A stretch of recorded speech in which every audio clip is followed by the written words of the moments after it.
Last piece of the assembly of the rail here is the R3L. So this is the last piece, it's only 3 feet long. Same way of putting it on, we're gonna pop this 1/2 inch bolt off first.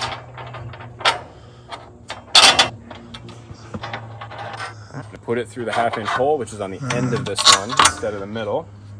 We're gonna fight a tree and win. Drop it in like that. Put on our nut.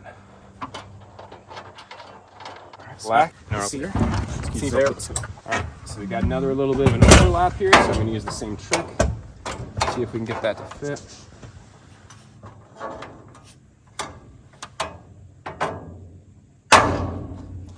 There we go.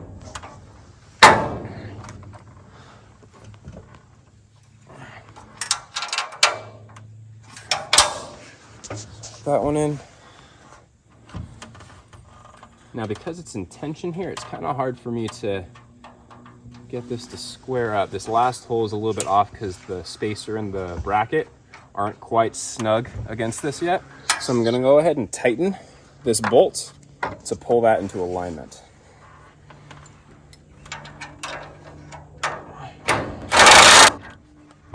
There we go. Tight.